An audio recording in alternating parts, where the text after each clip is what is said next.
السلام عليكم ورحمة الله وبركاته. إن شاء الله معادنا النهاردة مع الدرس الرابع من شرح برنامج مايكروسوفت إكسل المستوى الأول. الدرس الرابع هيكون بعنوان تنسيق الخلايا والأرقام. في برنامج مايكروسوفت إكسل تقدر تتحكم بصورة كبيرة جدا في شكل وتنسيق الأرقام الموجودة عندك، سواء كانت الأرقام دي أو الداتا دي أرقام عادية أو وقت أو تاريخ أو نسبة مئوية. لو نلاحظ هنا التحديد اللي احنا عاملينه دلوقتي في الخلايا او في النطاق من اول V3 لغايه V8. التنسيق ده بنسميه جنرال او تنسيق عام. لو انت كمان حابب تغير تنسيق الارقام ديت ببساطه شديده هتروح على تنسيق الشريط الرئيسي او الهوم في خانه او في جروب رقم او نمبر. هتلاقي هنا المربع الحوار دوت تقدر من خلاله تختار شكل وتنسيق الارقام او الداتا اللي موجوده عندك. مثلا اول حاجه الجنرال لا يوجد تنسيق محدد، اللي احنا واقفين عليه دلوقتي دوت ده كده جنرال. طب انا لو حابب مثلا الرقم هنا بيضيف علامه عشريه ليمين الرقم او علامتين عشريين، بيحط علامه عشريه بعد صفرين بحيث لو في كسور او حاجه تبان عندي. التنسيق الثاني اللي هو تنسيق العمله. تنسيق العمله بيحط لي الدولار ساين او علامه الدولار على شمال الرقم. ومش بس كده، كمان بيعمل إضافة لفاصل الآلاف. يعني أنا عندي هنا كتبت 1000، طبعا احنا كنا محددين التنسيق، فأنا عاوز التنسيق ده يبقى زي دوت. لو دخلت هنا واخترت تنسيق العملة هلاقيه ظهر هنا 1000 وفي 2 علامة عشرية. طيب التنسيق اللي بعد منه تنسيق المحاسبة. هنا بيضيف دولار ساين على شمال الرقم كله. يعني لو قلنا هنا 1000 وقلنا تنسيق العملة مش هنلاقي فرق كبير. ايه الفرق بين هنا وهنا؟ هنا عامل دولار ساين، لكن تنسيق المحاسبة مش دولار ساين، علامة المحاسبة علامة تانية مختلفة عن الدولار ساين دي. طيب ايه الفرق بين الدولار ساين دي ودي؟ هنا ده تنسيق المحاسبة اكاونتنج، لكن ده تنسيق العملة. الدولار ساين هنا هيتغير لو انت غيرت العملة او كده، حتى هتلاحظ فرق الدولار ساين هنا مختلف عن هنا. التنسيق اللي بعد كده تاريخ طويل. تاريخ طويل ده شكل تنسيق تاني هنشوفه مع بعض اهو. بيكتب الاسم واليوم، يعني 26 سبتمبر 1902 كان يوم الجمعة. ده تاريخ طويل. تاريخ قصير بيكتب 26/9/1902. الوقت بيحولوا الوقت عبارة عن ساعات ودقايق وثواني AM أو PM. نسبة مئوية بيعمل نسبة مئوية جنب الرقم ده كده باختصار شديد. العلمي مثلا ده بيكتب لك الرقم ده بشكل علمي، حتى في كل تنسيق من دول هو كاتب لك مثال تحت كل تنسيق.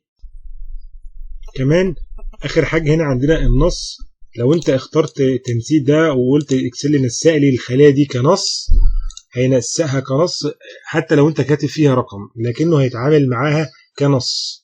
يعني مثال لو احنا كتبنا هنا، لو جينا في التنسيق الخلايا ده مثلا قبل ما نكتب فيها داتا وقلنا له نسقها لي كنص وكتبت فيها رقم، هتلاقيه هنا طلع لي ايرور او طلع لي هنت بيقول لك الرقم دوت تم تخزينه كنص لان انت عامل تنسيق الخليه دوت كنص. اقدر اجي من هنا واقول له يا اما تحولها لرقم يا اما تتجاهل هذا الخطا. طيب كمان عندي هنا مجموعه من ازرار التنسيق السريعه اللي احنا شايفينها قدامنا دي. خلينا نخلي التنسيق ده جنرال ونشوف زرار زي ده مثلا. ده بينقص علامه عشريه. لو انا عندي هنا علامه عشريه الزرار ده بيزود علامات العشريه، بحيث ان انا لو عندي رقم وفيه علامات عشريه علامه 1 أو 2 أو 3 اقدر اقرب الرقم ده لاقرب رقم عشري عن طريق الزرار دوت، ان انا اشيل كمان صفر وصفر وهكذا. الزرار دوت بيحط لي فاصل الالاف، يعني ما بين كل 3 ارقام بيعمل لي فاصله اللي هي فاصله الالف. هنا ده زرار النسبه المئويه وده زرار الدولار ساين او المحاسبه. واقدر برضو اشوف انا في انهي دوله واقدر استخدمه العمله اللي انا محتاجها. طيب يبقى مراجعه سريعه كده على اللي احنا قلناه. مثال تاني هنطبق اللي قلناه تاني ده سريعا. لو عندي مجموعة من الخلايا المحددة حاليا اللي هي دي. ده كده تنسيق جنرال، اقدر اغير التنسيق دوت سواء عن طريق لو سميته رقم بيحط لي علامتين عشريتين، عملة، محاسبة، تاريخ مختصر، ايا ما يكون التنسيق اللي انا عايزه. عندي هنا 4 أو 5 زراير، زراير تنسيق سريع. خليني اوضحهم لحضرتك دلوقتي. اول زرار دوت ده بيقلل منزلة عشرية، وده بيزود منزلة عشرية عشان لو عندك ارقام فيها، يعني مثلا لو عندك 10 و2/10 مثلا، وعندك 10 وفيها كذا منزلة عشرية، ولو عندك مثلا 520 علامة، القصة ده يعني في علامة عشرية كتيرة، انا حابب اقرب الرقم ده لاقرب رقم عشري. هاجي هنا واضغط على الزرار دوت، هيقرب. لو لاحظت مثلا ال9 هتقرب ال5 تخليها 6، وضغطت هتخليها 6، وهكذا. خد بالك هنا لما احنا عملنا تقريب او تقليل للمنازل العشرية هنا، ده مش معناه ان الرقم قيمته اتغيرت. الرقم هو ولكن احنا غيرنا تنسيق العرض. لو لاحظت معايا الرقم ده كان ايه، لو عملنا كنترول زد، ده الرقم اهو، تمام. في مربع يعني في شريط الصيغة هنا، كل خلية انت بتقف عليها بيبقى مكتوب ايه اللي مكتوب في الخلية دي، او قيمة الخلية دي مكتوبة في شريط الصيغة. لاحظ معايا الرقم دوت في شريط الصيغة هو ده، تمام.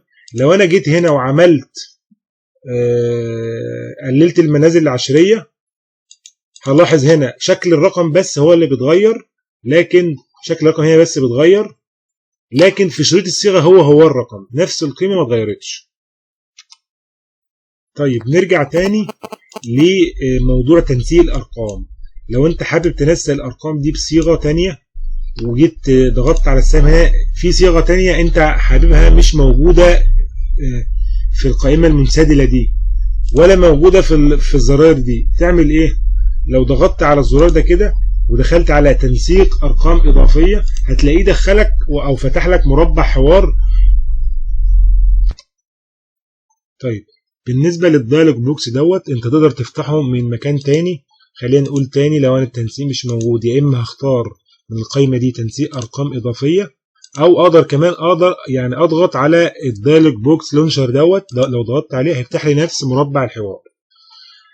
هنلاحظ هنا اول خانة الرقم، اقدر انسق الرقم وانسق المحاذاة والخط والحدود والتعبئة والحماية وهكذا.